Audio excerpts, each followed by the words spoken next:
Bienvenidas y bienvenidos a Vivencias Bien Vividas, tercera temporada. Aquí reconocemos la vida de quien sin ser famosos han aportado algo a la sociedad desde su trinchera. Te invito a que te suscribas a mi canal, @Yodesa, que le des like a este episodio y que lo compartas para que cada vez más personas puedan conocer estas vivencias bien vividas. Hoy entrevisto a Carmen Guzmán. Ella es una contadora que nos habla de su trayectoria, pero también de algo muy importante, cómo poder hacer que tu vida ya en la etapa de la jubilación pueda ser plena, sin preocupaciones económicas y sobre todo sana y feliz. Vamos con ella. Estimada Carmen, muchísimas gracias por aceptar esta entrevista. Muchísimas gracias por la invitación, querida Yol. Espero que todo salga perfecto en esta entrevista para tu glorioso programa. Muchas gracias. Así va a ser, seguramente. Y bueno, pues Muy si bien, me permites, te voy a presentar. muy bien. Hoy nos acompaña la contadora pública María del Carmen Guzmán Infante, nacida en la Ciudad de México. Es egresada de la Escuela Superior de Comercio y Administración del Instituto Politécnico Nacional. Cuenta con una especialización en impuestos y una trayectoria profesional de más de 5 décadas en las áreas contable, fiscal y administrativa. A lo largo de su carrera, colaboró en importantes empresas del sector privado, como operadora constructora y administradora, Asfaltos y Triturados y el despacho Soto Prieto y Compañía. También aportó su experiencia al servicio público como subcontadora técnica y asesora de tesorería en el H Ayuntamiento de Naucalpan de Juárez. Consolidó una carrera basada en el profesionalismo, la ética y el compromiso. Hoy, en su jubilación, sigue aplicando los principios de la contabilidad para administrarse, invertir y disfrutar de la vida en plenitud. Así es que bueno, pues qué maravilla, Carmen. Y bueno, pues me quiero Así ir es. un poquito al Disfruto. pasado. Sí, yo lo sé, por eso lo puse. Yo sé, yo sé, yo Y sé. yo creo que eso es algo bien bonito y de eso vamos a hablar. Vámonos como en la historia, ¿no? Como por pasos, pero al final sí quiero hablar de esta parte porque yo sé que si alguien disfruta verdaderamente de la vida eres tú. Entonces, vámonos por partes, ¿va? Vámonos por partes. Muy bien. Primero que nada, a mí me gustaría saber, Carmen, ¿qué te motivó o de dónde salió esta idea de ser contadora? Porque esta carrera ha marcado tu vida sin duda. Entonces, ¿cómo es que lo eliges? Mira, yo creo que genéticamente ya venía yo preparada porque fue, mi abuelo y mi bisabuelo fueron administradores de haciendas, de ranchos y todo eso. Entonces, fíjate que por ahí de la secundaria conocí una chica, mi mamá para ayudarse y ayudar a mi papá puso una miscelánea. Entonces, generalmente por las tardes pasaba una chica muy hermosa, con su pelo muy peinado. Yo la veía y bueno, era mi ídolo. Entonces yo pensé, dije, híjole, yo creo que esa carrera te deja bastante dinero, bastantes satisfacciones, porque yo la veía que iba con unas ganas a la escuela y la veía tan arreglada, tan bonita, y yo dije, ay, pues yo quiero ser como ella cuando sea grande. Entonces yo creo que tanto la cuestión genética como la imagen de esa chica, pues me motivaron a buscar la carrera y realmente, ¿sabes qué? Sí era mi carrera, no me arrepentí, no es cosa de que, ay, cuando ya estás en la carrera, ay, no es que ahora ya quiero hacer otra cosa. No, básicamente mi formación es de ciencias sociales, y pues mi carácter se presta bastante como para ese tipo de carrera, ¿no? Y entonces sí, la verdad no me equivoqué, esa fue mi inspiración. Espero que todavía ella viva porque la verdad era una chica súper mega hermosa. Oye, pero qué bonito, ¿no? La verdad es que qué inspirador que una persona, al verla pasar todos los días, te haya hecho elegir esta carrera, ¿no?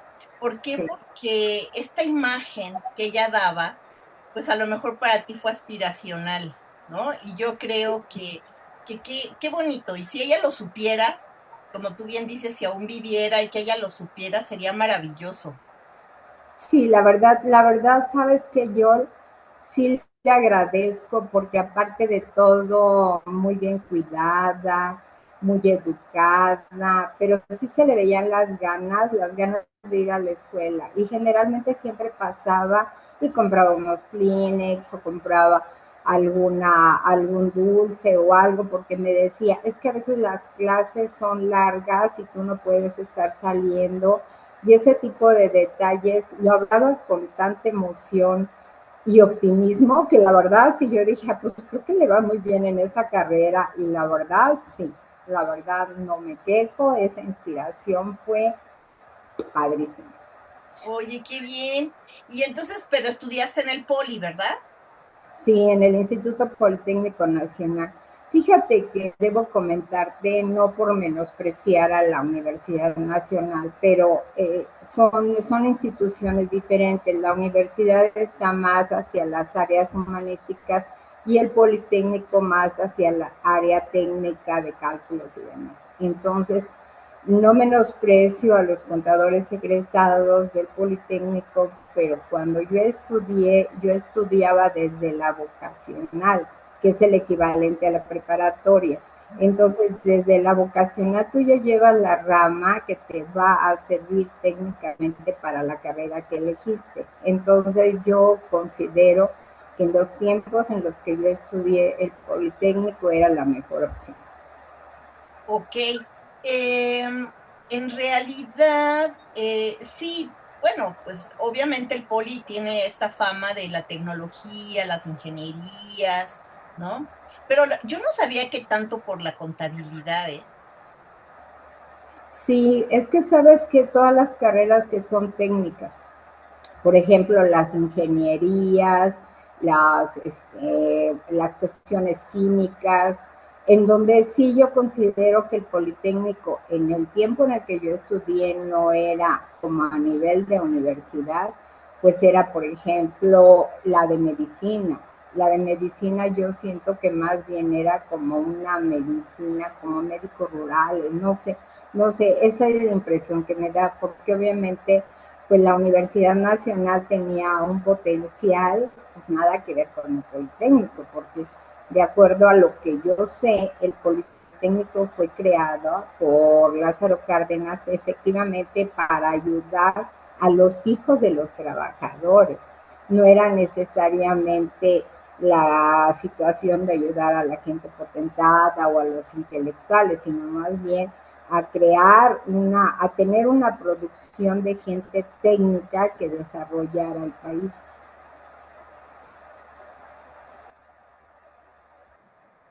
Carmen, y bueno, también sé que hace poquito hubo ahí una ceremonia muy importante de tu Uh, generación. Platícanos sobre esto, porque pues no todas las escuelas tratan así a sus egresados, ¿eh? La verdad es que el Poli, mis respetos. Así es que platícanos un poquito acerca de eso.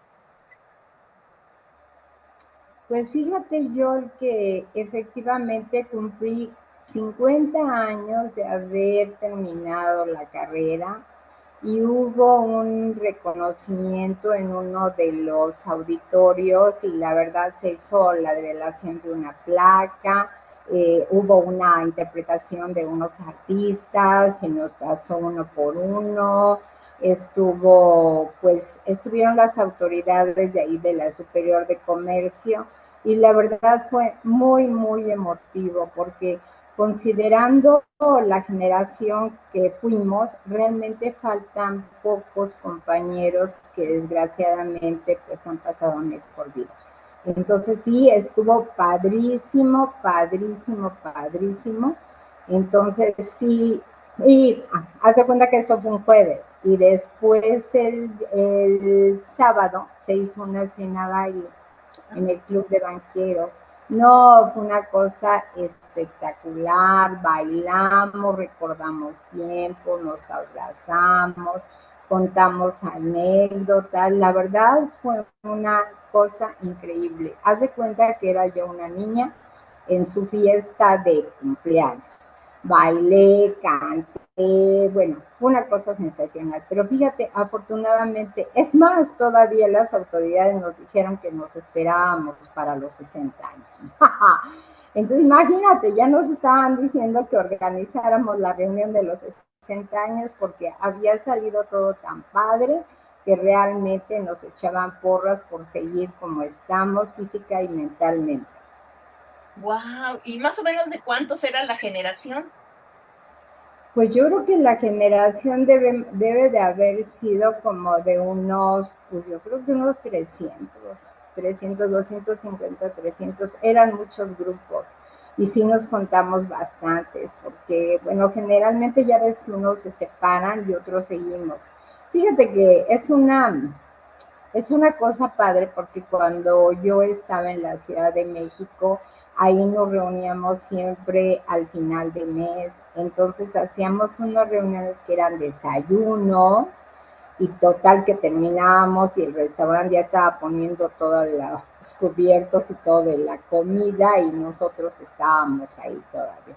Eso era una terapia de risoterapia, era una cosa muy padrísima. Eso lo extraño mucho de vivir en la Ciudad de México, porque esas reuniones te rejuvenecen y te hacen sentir que perteneces a un grupo de gente pues diferente, porque ya con las actualidades de ahora, pues ya la educación que recibimos nosotras es otro nivel, la verdad. ¿Cómo ves? Todo Oye, padre. pero qué bonito que durante 50 años hayan seguido en contacto, Sí, porque además se va formando una familia, ¿no? En realidad se convierte sí, en parte de tu familia, sí. estas personas, y de verdad qué increíble que hayan podido celebrar estos 50 años y que, repito, que el Politécnico haya apoyado esto, porque no, te digo, Mm. no todas las universidades están al pendiente de sus egresados y yo creo que eso habla muy bien de la institución. Sí, la verdad sí, nos sentimos muy apapachados y sobre todo, sabes que el de velar la placa, el echar porras al Politécnico, el considerar, el oír el himno nacional, que de alguna manera eso pues lo tenemos tatuado en el cuerpo y muy adentro en el corazón. Entonces sí, sí fue muy emotivo. Incluso fíjate que hay un grupo con los cuales me reúno y generalmente hacen un viaje anual y ese viaje anual pues he tratado de ir. El último viaje que se organizó fue a La Paz y la verdad fue una semana increíble. Regresé relajada, regresé realmente renovado. Es padrísimo, padrísimo convivir con gente que efectivamente, como tú dices, es como de la familia, porque tienes como una vida en donde estuviste conviviendo con ellos en la época difícil, en donde no tenías a veces mucho dinero como para acudir a un restaurante y lo que tú quieras, comías en las gorditas de enfrente, pero todo eso iba formando tu carácter, iba formando tus deseos de superación, de que tú decías, bueno, en este momento no tengo poder adquisitivo, pero más adelante yo sé que lo puedo lograr. Entonces, todo ese tipo de cosas, la verdad, te rejuvenecen, te reconcilian con el ser humano. Entonces, realmente es padre convivir con mi generación. Sí, la verdad es que se lo recomendamos a todos los que nos están viendo esta posibilidad, si no tienen esta conexión de reconectar, porque como tú bien dices, ¿no? Estas relaciones son diferentes a las que vas creando en tu vida, porque cuando te conociste en la época de la escuela, pues todavía no tenías lo que puedes tener hoy, ¿no? Ni los Nada. intereses, ni nada. En aquel entonces todo era como natural, orgánico, fresco, ¿no? Y entonces esas relaciones vale la pena mantenerlas. Sí, sí, sobre todo eso, John. Fíjate, cuando estás cursando una carrera a esos años, cuando tienes problemas económicos muchas veces, porque ahora con todo esto de lo de la tecnología, pues rápido entras, consultas, inteligencia artificial y no sé cuánta cosa. Y sin embargo, nosotros teníamos que acudir a la biblioteca, teníamos que comprar cosas que ahora están automatizadas, hay programas de contabilidad, entonces realmente era una convivencia muy natural y además muy de apoyo y de grupo. ¿Por qué? Porque el que tenía una cosa la compartía, el que tenía otra la compartía. Entonces era una cosa natural, natural, no había prejuicios ni cosas de que, ay, es que él tiene, ella no tiene. No, realmente era un grupo muy sólido que se iba formando debido a las necesidades que nos surgían día a día. Carmen, y platícame sobre cuál fue tu primer trabajo. Mira, mi primer trabajo fue en un despacho de contadores. Fíjate que estábamos comentando de lo de la reunión del reconocimiento y todo eso, y fíjate que tuve la gran oportunidad de agradecerles a dos de mis ex compañeros que de alguna manera fueron mis jefes, porque ellos me recomendaron y se arriesgaron a tener a una principiante. Fíjate que eso es muy importante porque desgraciadamente siempre que vas a un trabajo te piden experiencia. ¿Y cómo vas a adquirir la experiencia si no te dan la oportunidad de entrar inicialmente a un trabajo? Entonces, fíjate que esos compañeros, ellos trabajaban, sus parientes trabajaban en un despacho de contadores y ellos me hicieron favor de darme la oportunidad y sobre todo una muy importante que aún yo no cumplía los 18 años. Entonces, era importante entrar a un trabajo porque pues en la escuela te platican que la póliza y que el diario mayor y que el diario y no sé qué, y tú en tu cabeza tratas de imaginarte eso y realmente no lo logras. ¿Por qué? Porque no lo has visto físicamente. Entonces, en mi carrera era de vital importancia entrar desde un principio a trabajar. Aun cuando mis padres no querían, porque iba yo a cambiar mi promedio, que modestia aparte era muy bueno. Pero fíjate que eso es necesario y la verdad todas las personas que nos estén escuchando, que nos vayan a escuchar, siempre que tengan oportunidad, denle chance a las personas que por primera vez van a entrar a un trabajo, porque es muy difícil llegar y que las puertas se te cierren. ¿Por qué? Porque se requiere experiencia, pero ¿cómo la vas a lograr si no te dan la oportunidad? Entonces, fíjate que sí, en esta reunión tuve oportunidad de agradecerles la confianza que tuvieron en mí y realmente me sentí muy confortada porque me dijeron que no se habían equivocado, que había yo sido buena trabajadora y que se notaba que pues de alguna manera había logrado lo que quería. Oye, qué bien, entonces trabajabas y estudiabas. Me imagino que al Sí, final fíjate de la que carrera.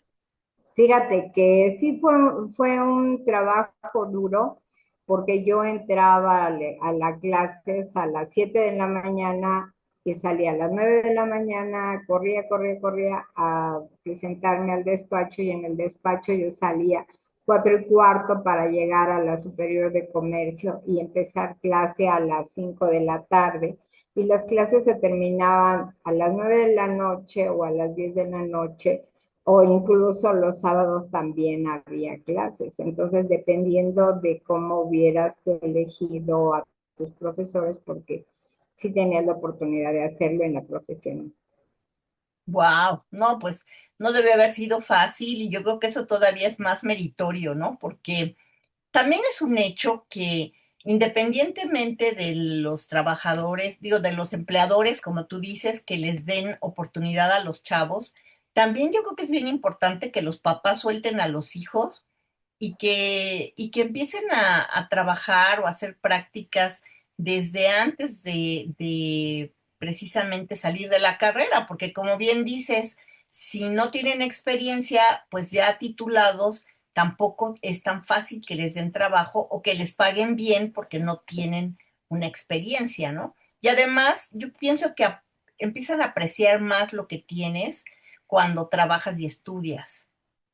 Sí, fíjate yo que básicamente en la carrera de contador público tú no puedes terminar la carrera a ciegas. Tú necesitas saber de lo que te están hablando y sobre todo porque hay carreras que son prácticas y hay carreras que no, que son teóricas. Entonces sí es muy importante, sobre todo yo te diré una cosa, en la actualidad los jóvenes se enfrentan a un mundo tan diferente de lo que nosotros tuvimos que necesariamente los padres deben de tener la confianza de soltar a los hijos para que los hijos se vayan ambientando en esta selva en la que realmente están creciendo y van a desarrollar todo lo que tengan que hacer. Claro, claro, sí, sin duda. Y además, pues la contabilidad ha cambiado, ¿no? Porque antes se hacía en cuadernos, en libros, todo a mano, esas maquinitas, ¿no? De que le hacías tic, tic, tic y le bajabas la palanca, que eran las sumadoras, ¿no? Y Sí, y después, bueno, ya a lo mejor ya empezaron a hacer las que tenían un rollito. Bueno, te digo porque mi papá era contador, entonces me tocaba ayudarlo, ¿no? Los ponía a trabajar también ahí en la casa, a hacerle las cosas. Y esas maquinitas de que le apretabas y salía en un rollito ahí, como un ticket de estas de las máquinas que cobran, ¿no? Con tarjeta, ya ves, sale un ticket, así salía un ticket, ¿no? Entonces, pienso que es otro mundo, ¿no? El que se vivió antes al que hoy se vive en la contabilidad. sí, fíjate que precisamente vi uno de tus programas de vivencias bien vividas que te tocó entrevistar a un ingeniero. Y él hablaba de los diseños que él hacía en papel albanén y todo lo demás. Realmente nosotros como contadores, la tecnología ha hecho milagros porque nosotros llegamos a ocupar unas hojas de muchísimas columnas en donde era muy difícil incluso perder desde el concepto, irte hasta la columna en donde tenías que poner en movimiento.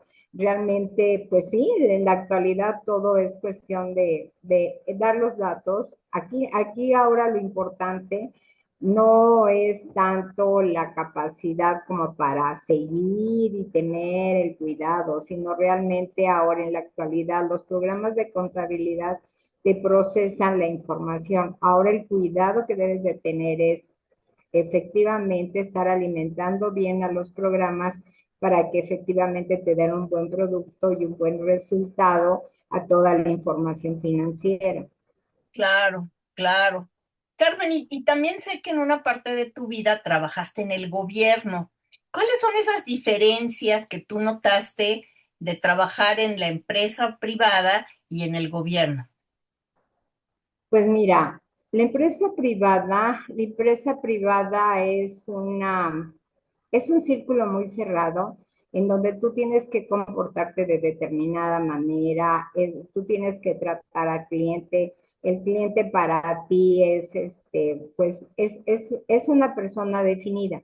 Y por ejemplo, cuando yo trabajé en el gobierno tú lo que estás haciendo es estás prestando servicios a la comunidad, estás prestando servicios a la comunidad y estás prestando servicios a la institución. Por ejemplo, en el ayuntamiento de Naucalpan, en donde yo trabajé en el área de Contraloría y en el área de Tesorería. Entonces, es diferente porque tú en la iniciativa privada tienes un cliente definido a quien le tienes que dar la información financiera que le sirva o que tú le ayudes a tomar decisiones de inversiones o de marcha de su negocio. En cambio, en la iniciativa pública o en el sector público, es que tú ayudas a la gente y empiezas tú también a ayudar en el entorno en el que estás prestando la labor. Son diferentes cosas, pero te dan te dan un conocimiento adicional. Porque, por ejemplo, cuando yo trabajé en lo que es gobierno, a mí me dio el conocimiento de lo que es la cuenta pública, que es similar a los estados financieros, y te das cuenta de cómo se dan los programas, de cómo se dan las participaciones. Esto de las participaciones, por ejemplo, todos los estados cobran impuestos que son federales, los cuales se mandan a la federación y la federación los restituye a manera de participaciones. Entonces, ahí es otra información diferente, ves los presupuestos, ves los programas y eso es diferente, pero es muy bonito también. Te voy a decir por qué. Porque realmente eso te da a ti la educación de que cómo tú tienes que entender lo que es una cuestión municipal, una cuestión estatal y una cuestión federal, que eso desgraciadamente yo he tenido la experiencia de que muchas personas no tienen en su cabeza cuál es la diferencia y a veces exigen a un gobierno municipal lo que le corresponde a una federal. Entonces, yo considero que sí deberíamos de estar muy bien informados acerca de todas estas divisiones para tener un concepto de real de a qué autoridad debemos de exigirle lo que se necesita en cada uno de los ámbitos. Entonces, sí es muy diferente, pero ambas experiencias son lindas, la verdad. Oye, ¿y cuál crees que haya sido uno de tus mayores logros en el ámbito del gobierno, Pues profesionalmente hablando? fíjate, en el gobierno, fíjate que pues sí hubo varios, porque por ejemplo yo trabajé en el área de tesorería.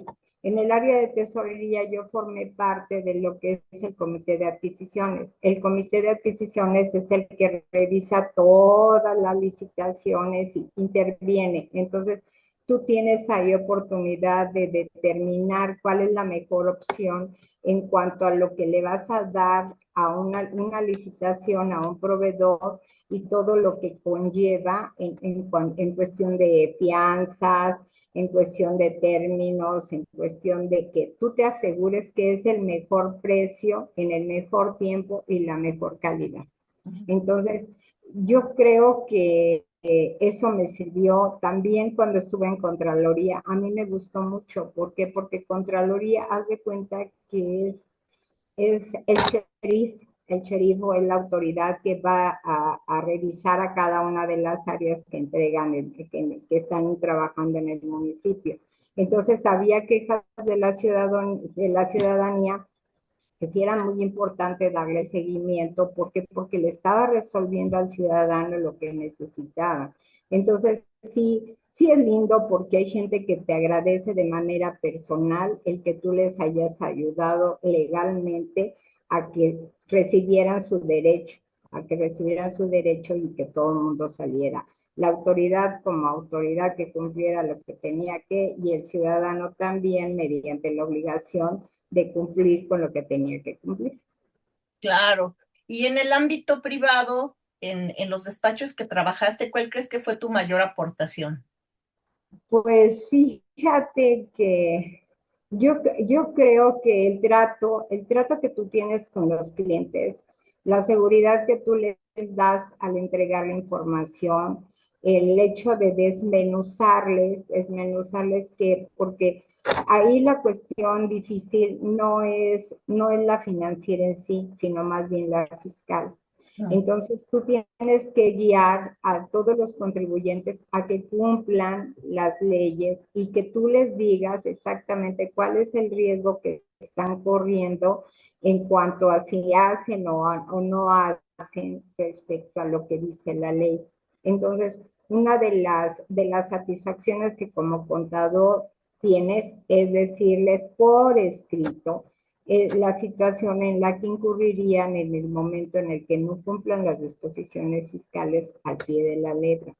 Tú ahí, con la capacidad técnica que tienes, tú les dices qué es lo que deben de hacer y al final el cliente pues hace lo que considera necesario, pero por ejemplo eso tú lo determinas cuando tú haces un dictamen a los estados financieros. tú tienes un alcance y tú tienes la forma de responder ante el SAT de lo que tú revisaste. Entonces, sí es una forma de cubrirse, porque actualmente fíjate que los contadores tienen mucho riesgo. ¿Por qué? Porque en un momento determinado ellos son los responsables solidarios de lo que el cliente haga. Pero desgraciadamente, tus revisiones en la auditoría no son al 100. ¿Por qué? Porque tú necesitarías tener a un contador al lado de quien está haciendo la contabilidad o recibiendo los comprobantes para que tú estés certificando que efectivamente se cubre con lo que la autoridad te dice. Entonces, realmente, pues a mí me parece injusto desde el punto de vista contador público, porque tú no puedes estar asegurando al 100 que lo que tú hiciste en un dictamen fue al 100%, y sin embargo la autoridad te está determinando que tú tienes una responsabilidad. A mí se me hace como que está yendo más allá de lo que debería de ser. Claro. Apreciación personal. Sí, no, claro, claro. Y también, bueno, pues como tú dices, los contadores presentan las opciones, pero la decisión es del cliente, ¿no? Así es, porque al final hay cosas que pues tú no puedes, tal vez ellos hagan un movimiento que no está de todo permitido, pero tú no tienes conocimiento porque no estás sentados al lado del cliente.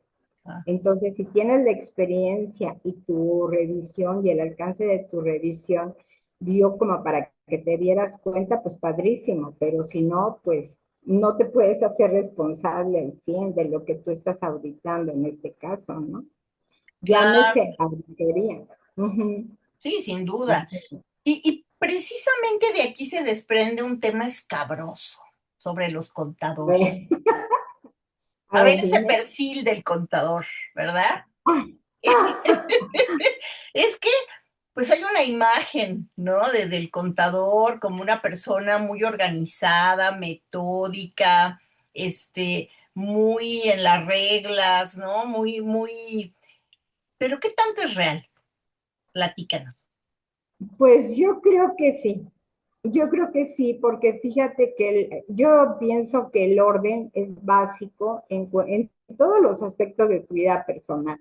Y básicamente, y en la contabilidad, pues es peor. ¿Por qué? Porque tú tienes que llevar un orden cronológico, tienes que llevar un orden en los conceptos, tienes que llevar orden en todo, porque si tú tienes un desorden, ¿cómo tú vas a poder determinar una base grabable, un impuesto a pagar? O sea, sería imposible. ¿Por qué? Porque si tú tienes todos los comprobantes volando, al final, ¿cómo determinas algo real? Entonces, fíjate que desgraciadamente, como bien lo dices tú, y en mi caso, por ejemplo, que hice un diplomado en calidad total, entonces, si lleva lo que es tu capacidad técnica o tu educación técnica a tu vida personal, sí lo llevas. ¿Por qué? Porque se te hace una forma de vivir, se te hace una forma de actuar, entonces una forma, automáticamente tú te vuelves una persona ordenada. Entonces cuando tú estás viendo un desorden, tu cabeza así como que no llega tanto a un toque, pero, pero si eres una persona muy ordenada. Y algunas personas a tu alrededor pues sí lo sufren, pero pues es una formación y sí te afecta tu vida personal, desgraciada o afortunadamente. Oye, Carmen, y esto que hablamos de los contadores, de este perfil, ¿conocerás a alguien que sea contador y que no tenga o no del perfil de tan organizado, que a lo mejor tenga desorganizada su vida? A ver, platícame, no me digas nombres, nomás dime algún caso. Mira, sí lo hay, sí lo hay. Mira, en el mundo somos seres creativos y realmente sí hay gente, pero fíjate, es una circunstancia muy rara, porque pueden ser desorganizados en algún punto y muy organizados en otro, pero sí lo hay. Es condición humana, es una parte de la personalidad que tal vez se les creó cuando eran pequeños o por alguna experiencia, e incluso por las prisas, porque se hace una norma.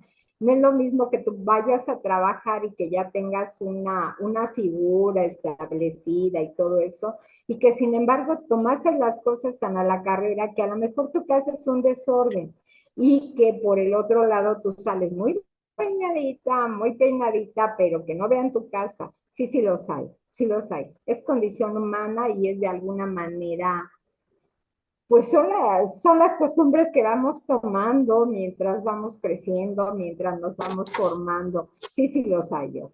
Sí, sí los No, hay. sí, En lo personal yo trato de evitarlo por la misma formación y por el orden personal, pero sí los hay.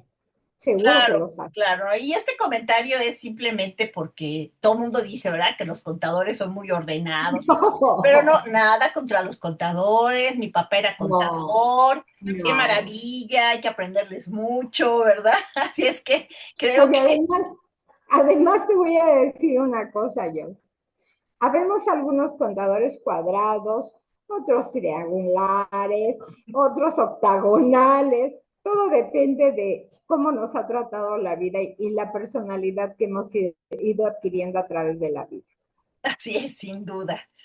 Así es. Pues también yo creo que toda esta carrera que tuviste de tanta organización, orden y que como dices, trascendió en tu vida, pues en el momento de tu jubilación como tal, pues hoy tu vida sigue siendo igual de ordenada, ¿no? Y además también sabes manejar tus ingresos de tal manera que pues creo que eso es una parte muy buena de los contadores, ¿no? Porque a final de cuentas pueden ya estar jubilados, pero organizar su dinero, organizar sus gastos de tal manera que es difícil que sufran de un desfalco o de una situación de gastar de más, comprar lo que no puedes pagar. O sea, lo que pasa en muchos casos, ¿no? O gastarte la pensión en 15 días y luego los otros 15 estarte tronando los dedos, ¿no? Entonces, platícanos un poquito de tu vivencia ya en tu jubilación.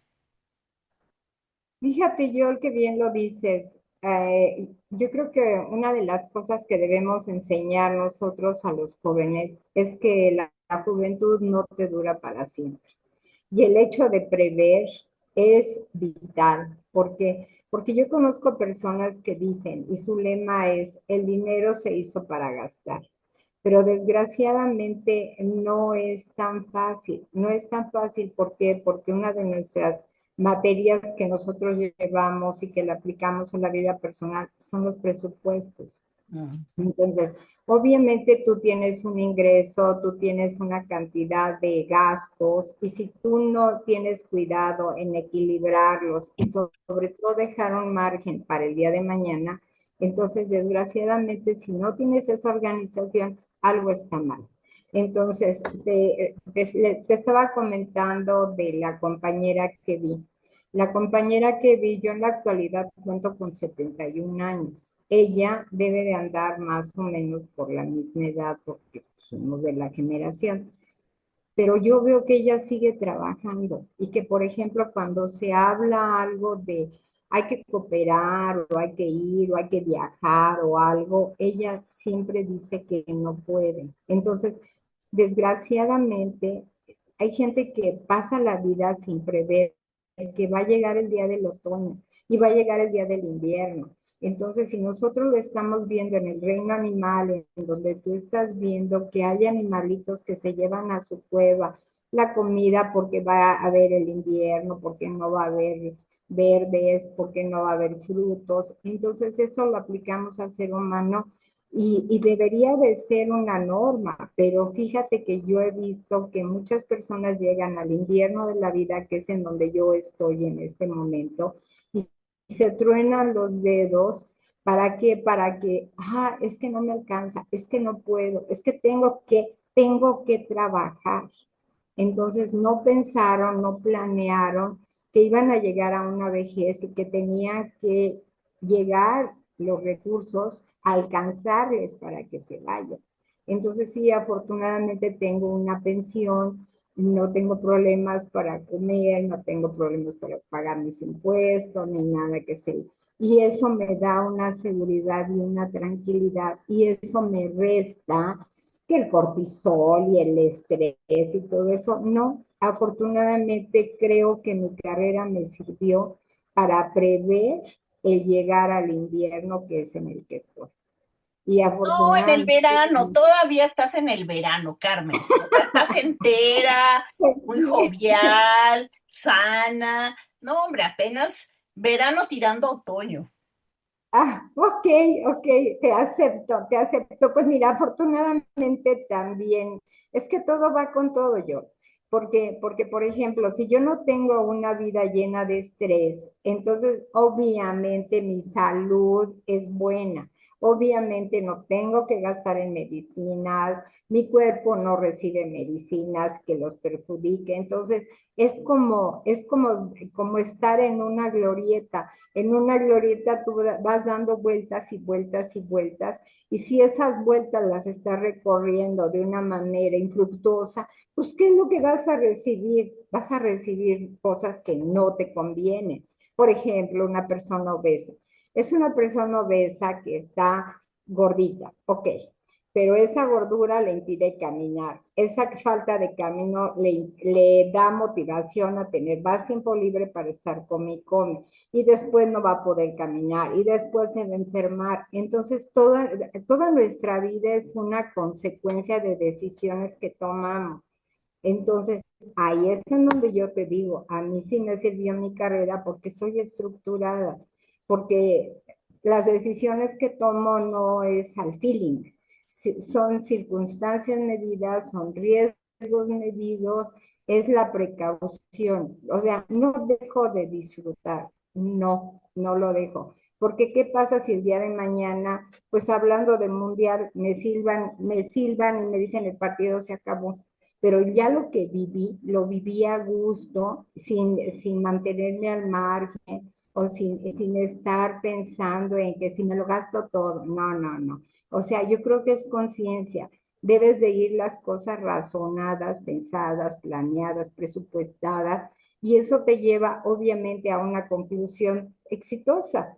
Porque pues sí, si me dices que cómo vivo, la verdad vivo muy tranquila, no me aprieta el zapato de ninguna manera, hago lo que quiero, como quiero, tú sabes de mi vida personal y francamente pues pienso que a la fecha no he equivocado el camino ni el rumbo.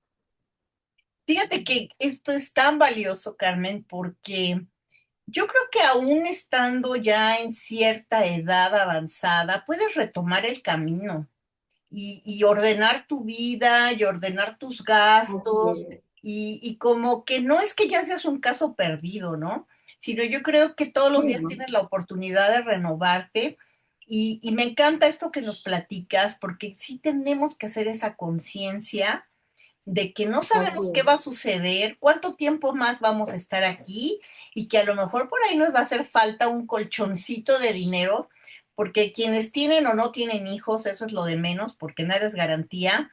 A lo mejor cuando ya son mayores requieren de asistencia o de ya no pueden estar viviendo solos, irse a un lugar donde puedan estar atendidos. ¿Y cómo vas a pagar eso si hoy, después de los 60 tienes que trabajar porque nunca planeaste tu futuro?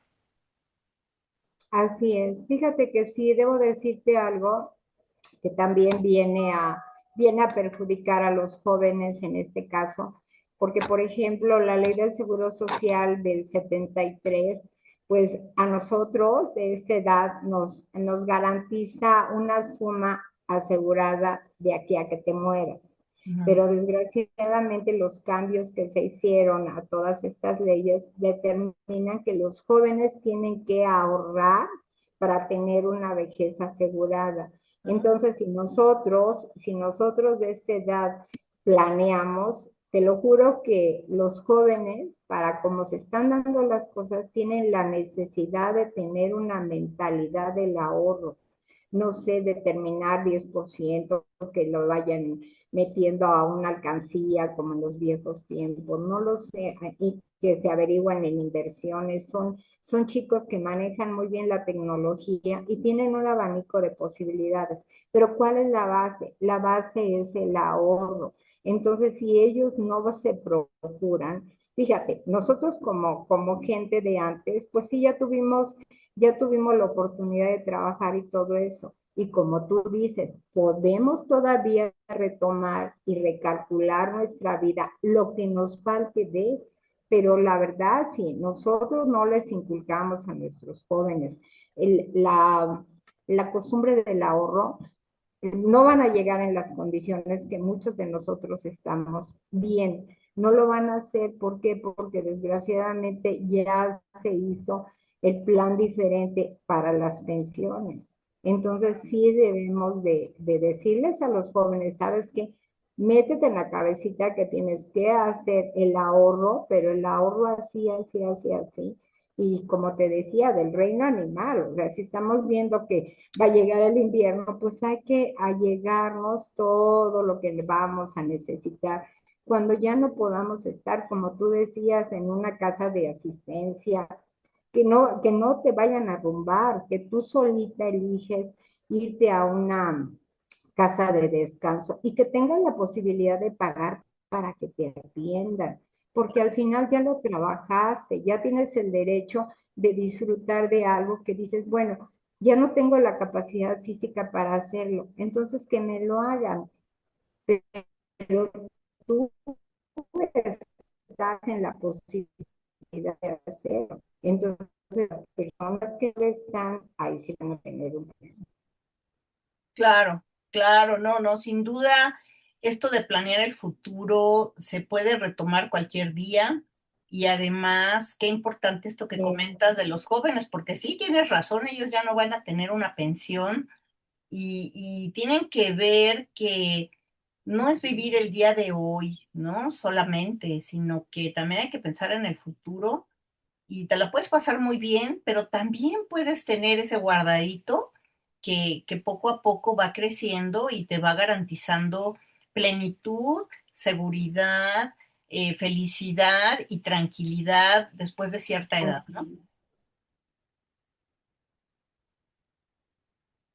Así es, John, así es. O sea, esa es una de las aportaciones que tenemos como obligación los adultos de platicarles, decirles, plantearles, exigirles, no sé, alguna situación de ahorro, ahorren para el día de mañana. Es muy padre la diversión, es muy padre lo que sea, sí, pero siempre darle un pellizquito a tus ingresos para que el día de mañana tengas la posibilidad de vivir una vida mejor.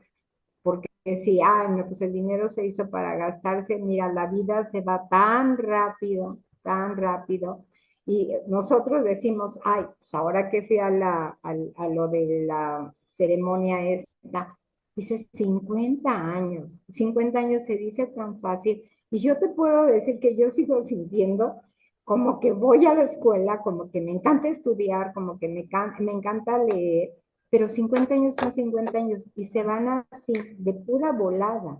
Y a veces los jóvenes, cuando les hacemos algún comentario, pues creen que estamos chocheando, pero la verdad no, la vida se va muy rápido y hay que planearla para que nos vaya bien al final. Así es, mi querida Carmen. Y bueno, pues me consta que eres alguien que vive muy, muy contenta, en plenitud, ¿no? Sin preocupaciones. Entonces, qué mejor que hablar con el ejemplo, ¿no? Entonces, de verdad te agradezco estos consejos, te agradezco estos minutos para hablar con el auditorio. Y antes de que terminemos, me gustaría que nos dieras un mensaje, el final, ¿cómo se le hace para estar tan bien en tu edad y sobre todo sentirte tan satisfecha y tan plena? Mira, yo creo que una de las cosas que todos debemos de tener o deberíamos es la paz mental. Mira, yo cuando puedo ayudar, ayudo. Yo cuando puedo abrazar, abrazo. Una de las cosas que a mí me ha funcionado mucho es tener la calidad que tengo. Tengo una calidez de ser humano. Si yo puedo ayudar, te lo juro yo y creo que me conoces, yo ayudo, yo ayudo. Entonces, otra de las cosas que uno tiene que hacer, hay que cuidar la salud. No es que no tengas vicio ni que nada, pero yo pienso una cosa, si las cosas te dejan algo mal, no las hagas. Si vas a fumar, estás pagando por enfermarte. Si vas a tomar, estás arruinando tu hígado. ¿Por qué? Porque, bueno, tu hígado, tus riñones y todo lo demás, por un momento de placer. Ahora, por el otro lado, los sentimientos son básicos. Si tú tienes odio en ti, ese odio tú estás manejando orgánicamente echarte a perder. Entonces, yo considero que son situaciones tan fáciles y tan difíciles de seguir. Simple y sencillamente querer, no odiar, cuidar tu salud, no pagar por enfermarte, porque si te trasnochas, si tomas licores fuertes, si tienes algún vicio, pues estás pagando por echar a perder tu organismo. El organismo es el instrumento que te va a llevar a una mejor vida cuando seas anciano. Si tú no cuidas tu instrumento, ¿cómo vas a llegar? ¿A dónde vas a llegar? O sea, son principios básicos que a veces son tan difíciles. Eso es lo que yo diría, cuidar el alma, cuidar el físico y sobre todo cuidar mucho la inteligencia. Perfecto, Carmen. Pues muchísimas gracias. Y pues también Gracias a ti. le vamos a agradecer a quienes nos acompañaron hasta este momento. Los invitamos a darle like a este episodio, compartirlo, suscribirse al canal para que cada vez más personas puedan conocer estas vivencias bien vividas. Muchas gracias, Carmen. Un abrazo. Gracias a ti también. Besitos. Gracias.